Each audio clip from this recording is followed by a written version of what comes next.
Hello everyone and welcome back to my channel. Today, we'll discuss the events that occurred in 2010 in Texas. 19-year-old Amanda Anderson lived with her family in New Chapel Hill, about 100 miles from Dallas. It's a small city with a population of less than 1,000 people. What happened to Amanda shocked both her family and all those who learned the details of this case. Everyone was scared. Residents who had previously not seen the need to lock the front door at night had to give up this habit. Amanda Elizabeth Anderson was born to Mark and Stacy Kennedy Anderson on October 10, 1990, in Fridley, Minnesota. She graduated with honors from the Tyler Gospel Chapel School in 2009. She was a Trinity Mother Francis employee and a student at Tyler Junior College, where she majored in English literature. Amanda was an aspiring writer, a lover of words, music, and life. She had her whole life ahead of her. But on September 15, 2010, her family had to face frightening events. Amanda was found dead at their family home in New Chapel Hill. Her 15-year-old brother, Nate Anderson, called 911 after he returned home and saw something he wasn't ready for. In a conversation with the dispatcher, Nate said, "I was doing homework, and I was a little stressed out because I really couldn't find the answers to my questions, so I went out into the woods for a quick jog like I do sometimes, and when I came back, the door was kicked open." He said he first checked his room and then Amanda's room, and then he saw that his sister was lying on the floor and that she was dead. "And when you said the door was kicked in, the front door or the back door?" asked the dispatcher. Nate replied, "Our garage door. It's where pretty much everyone goes in." Nate was crying, and the dispatcher asked him to calm down, saying that the police and his parents were on their way. When the dispatcher asked Nate if he had touched anything in the house, he said he hadn't. About 2 minutes into the conversation with the dispatcher, Nate described how he found Amanda. The dispatcher asked, "And she has a bullet hole?" Nate replied, "Yes, there's not just one. I think there's a couple in her head." When the investigators arrived at the crime scene, Nate told them the same thing he told the dispatcher during the 911 call. He came home and saw the kicked open door, and then his dead sister. Nate was devastated and cried almost non-stop. He was shocked that someone had shot his sister. During the examination of the crime scene, the criminologist concluded that Amanda was sitting on the bed in her bedroom when someone shot her. After that, she fell to the floor. There was no crime weapon or shell casings on the scene. It meant that the perpetrator took the casings before leaving, or it could mean that the crime weapon was a revolver. Amanda's parents were devastated. Being deeply religious people, they did not understand who could do something like this. Their daughter had just graduated from high school and was trying to find her place in life. She wished no harm to anyone, and she had no enemies. Nate's grandparents say his world came crashing down the day Amanda died. "He was in the police car, and he was crying so hard and it was so hot, and I pulled him out of the car in my arms, and my husband did too," said Dolores Anderson, grandmother. "He had such a love for her and such devotion to her, and then to find her in the condition that her in is beyond belief," said the grandfather. The investigators started going around the houses located in the same area where the crime occurred to find out more about Amanda and her family. Everyone interviewed by the investigators said the same thing, that the Anderson family was very close-knit and religious. One of the neighbors gave his version of what could have happened to Amanda. It used to be a quiet area with almost no crimes committed there, but about 2 weeks before Amanda's death, someone robbed one of the houses in the area. Perhaps the person behind this had something to do with what happened to Amanda. Maybe the perpetrator saw Nate Anderson go for a run and then broke into their house. Perhaps Amanda became a witness to this, and that's why the robber decided to shoot her. Thus, the investigators needed evidence to determine whether an attempted robbery could have led to Amanda's death. Robbers who get caught by the owners of the house they break into are ready to go to great lengths to prevent them from calling the police. However, in this case, nothing was missing from the Anderson family home. Everything in Amanda's room remained in its place. There was jewelry, a laptop, and other things that could be of interest in case of theft, but the perpetrator did not touch anything. Amanda's father, Mark, went through the house and examined everything, telling the investigators that nothing was missing. Considering this, the investigators started to doubt that they were dealing with a robbery gone wrong. They started wondering why a criminal who broke into the house to steal valuables and who ran into Amanda there needed to shoot her several times. They assumed that the motive for this crime wasn't robbery. Amanda's room wasn't the only place where the forensics team searched for evidence. They searched the entire house and collected fingerprints and hair, hoping to get a sample left by someone other than those who lived there. They also took Nate's clothes as evidence because he was the first person to find Amanda's body. At first glance, Nate's clothes were of no value to the police because there were no traces of blood on them. It corresponded to the words he told the dispatcher during the 911 call. He claimed he hadn't touched anything, but they still sent his clothes to the lab along with other evidence because the first thing the police had to do was exclude family members from the list of potential suspects.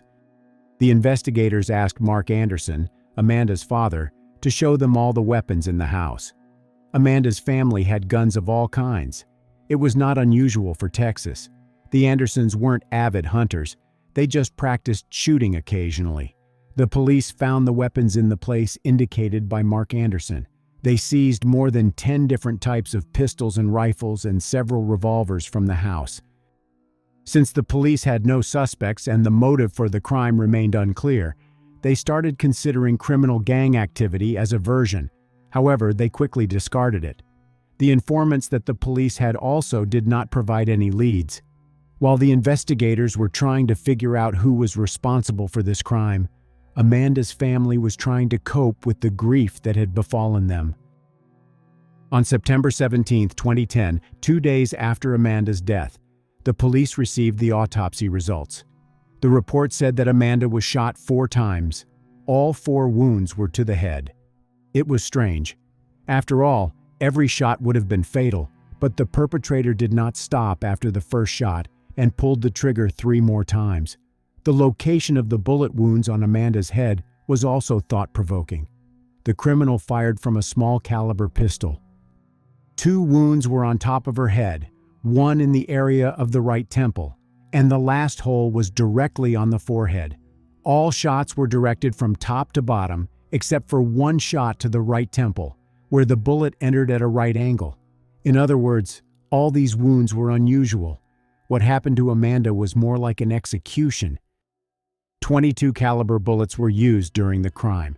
There were no gunpowder marks around the wounds on Amanda's head, which means the perpetrator was standing at least a yard away from her.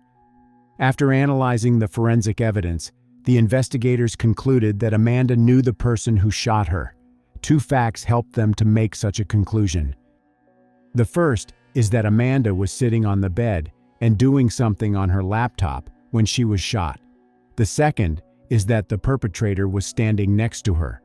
If a person she didn't know had entered her room, she wouldn't have continued to sit on the bed, but would probably have taken some action. But she did not do this, and according to the investigators, she did nothing because she knew the perpetrator and did not expect them to shoot her. But who of the people Amanda knew could have taken her life? The investigators searched for answers to this question outside the Anderson family home. They came to Amanda's college to talk to her friends. Her best friend told the police that Amanda did not communicate with strangers, did not use anything illegal, and therefore was not associated with people from the criminal world. She also didn't have any enemies in college. But what if someone was watching Amanda and carefully planning the attack? The investigators talked with college security to find out about anything suspicious related to Amanda or other students that happened over the past year. But it was a dead end. They didn't find anything. So, a week after Amanda's death, the police had no motive, no suspects, and no answers for her family. The locals of New Chapel Hill were scared for their lives. As the family mourned, they were desperate to know what happened and why. Amanda's father, Mark Anderson, said, "I'm starting to think there's not going to be the wedding. There's not going to be her mom being able to go through her pregnancy together and expecting a baby, and all the things you look forward to with your daughter." It's never going to happen. Soon after, a reward for information leading to an arrest was offered to everyone who knew something helpful to the investigation, but was silent. And the money was supposed to help this person find the courage to share information with the police. At least, that's what the investigators hoped would happen. Shortly after that, the police station started receiving calls with tips. But for the most part, it was assumptions that did not help, but, on the contrary, complicated the investigation. It took time to check all the incoming information, but unfortunately, none of this brought the desired result. All the tips led the investigation to a dead end. Therefore, the police decided to have another talk with the Anderson family and ask them about Amanda's personal life. Given the nature and number of wounds, the motive for this crime could have been something personal. Amanda's mother couldn't imagine who could have committed this crime. She said her daughter was a churchgoer and an excellent student who was always nice to everyone. According to her mother, Amanda did not have a boyfriend, but about a year before her death, she met her peer several times. But their relationship did not work out, and as far as she knew, they had not seen each other since then.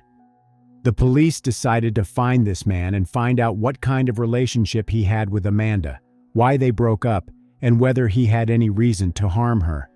He said he and Amanda had some classes together and sometimes went to the movies with friends, but according to him, they were not a couple. They went out together several times, but it never went any further. When asked about the last time he saw Amanda, he replied that he had seen her the day before she died. He said she was going to pick Nate up from church. That was all the investigators learned, and it seemed like another dead end. So they decided to return to the beginning and examine all the evidence again. Since it all started with Nate's 911 call, it was this call that they decided to turn their attention to again. During the conversation, Nate said that he had not entered his sister's room and that someone had shot Amanda. When the dispatcher asked, "And she has a bullet hole?" Nate replied, "There's not just one. I think there's a couple in her head." When the investigators arrived at the crime scene after Nate's call, they saw a terrible picture. But even they, the people with experience in investigating such cases, could not immediately say that Amanda was shot several times. Moreover, there was no crime weapon or shell casings at the scene. So, how did Nate know that his sister was shot multiple times? The investigators concluded that it would have been impossible for anyone standing in the doorway to know Amanda had been shot in the head, let alone how many times. The officers went back to the Anderson house and examined the door, which, according to Nate, was forced open when he returned home. While there were some scratches on the door, the lock itself was not damaged. It allowed the police to conclude that someone was trying to make it look like the door was kicked open. The crime lab checked all the weapons seized from the Anderson house, concluding that one of the pistols was most likely the weapon used to shoot Amanda. They couldn't rule out the possibility that this particular .22 caliber pistol was the weapon of this crime. Analyzing all the available information, the investigators made a shocking conclusion. It seems that Amanda died at the hands of one of the family members. This pistol was in a secure hiding place. Therefore, the criminal definitely knew where it was. Moreover, whoever shot Amanda then returned the weapon to its place. On the evening of the crime, Amanda's father was having dinner with a friend and her mother was at work. Only Amanda and Nate were in the house at that time. Thus, all the evidence pointed to her 15-year-old brother, Nate Anderson. But why would he take his father's gun and take his sister's life? The investigators studied the events of that evening in more detail. Mark Anderson said he called his daughter and reminded her to pick up her mom from work. 12 minutes after that, Mark got a call from Nate. He cried and said that someone shot Amanda. So it turned out that Nate called his father before calling 911.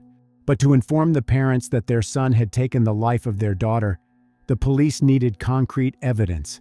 They had to be sure before making any charges. After all, they didn't want to devastate Amanda and Nate's parents even more. The investigators decided to talk to Mark Anderson without accusing his son of anything. But Nate's parents realized that the police suspected their son.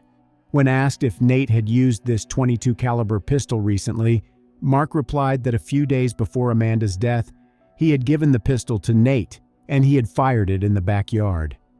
The officers returned to the Anderson house and found several .22 caliber casings in the backyard.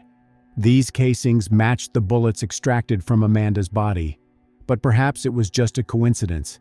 There was still not enough evidence. However, 2 weeks after Amanda's death, they discovered something that cast aside all doubts. Nate's clothes, which he was wearing when he found his sister dead, were sent to the laboratory for tests with luminol. The chemical reaction showed that there were traces of blood on his clothes. A national blood spatter expert visited Smith County and helped the investigators conclude that Nate Anderson was either in the room when the shooting occurred or fired the fatal shots himself. The tests confirmed that Nate's clothes had his sister's blood on them. Nate and Amanda were typical siblings. What could have happened to make him decide to shoot her? The police wanted to find an answer to this question. The pictures of Amanda and Nate Anderson showed friendship and affection. Something their parents said was how they always were. Describing his children, Mark Anderson said, "Nate was just telling us the other day about a video they made together a couple of days before she died. They were horsing around, dancing. She was trying to get him dance a certain, and he was like, 'She made me dance.' She was a good dancer. She liked to dance. She had a lot of rhythm, and he was a bit more awkward. They did that stuff all the time. They were best friends. There was no animosity. They were loving Christian brother and sister," said Robert Orr, Amanda and Nate's uncle. "They had a relationship with God. They had a relationship with each other that was inseparable." On November 10, 2010, the police had an arrest warrant for Nate Anderson. They found him in the church and arrested him for taking his own sister's life. Everyone familiar with the case was shocked. No one could believe that Nate would do such a thing. What could be more devastating than losing your child? Perhaps when your child dies at the hands of your other child. The trial began on October 24, 2011. It was a long and emotional road for many, particularly the Anderson family. Regardless of the evidence against the young teen, family members have vowed to stand by him. "Nathan doesn't know anything but the church, school, and love," said the boy's grandmother, Dolores Anderson. "He wouldn't hurt his sister for nothing in the world. There's just no way. I'm dumbfounded." Nate's parents also didn't believe that he was responsible for Amanda's death. "It was hard enough as it was to just get used to it being 3 of us, and now overnight it just feels like 2, said Stacy Anderson, Amanda and Nate's mother. "Just seeing his little innocent face standing there," said Stacy. "It's like a bad dream, handcuffing his hands behind his back. They did let me get all of his stuff off him. He had a necklace that the people at the hospital had given him of a cross, and he hasn't taken it off since then." Mark said he told Nathan to be strong. "He doesn't understand how somebody could think that he could kill his sister that he loved so much, and it has just really destroyed my faith in this system," said Mark.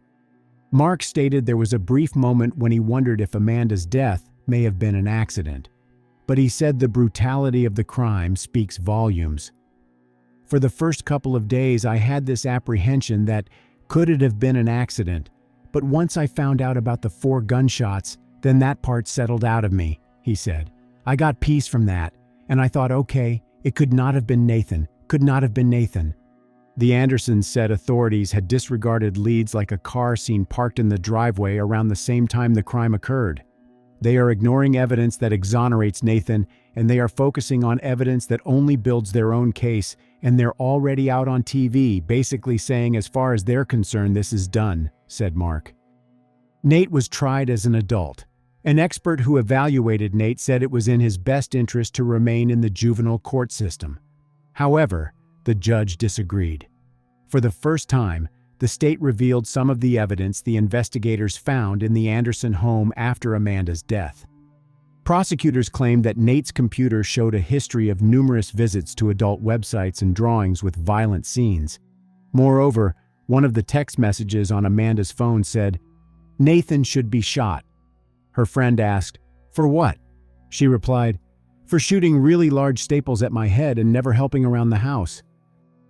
An expert evaluating Nate testified this discovery began to lay a possible foundation for motive in this case. However, Nate's attorney said the evidence presented was not unusual. In the end, in February 2012, Nate Anderson took a plea deal and pleaded guilty to a first-degree crime.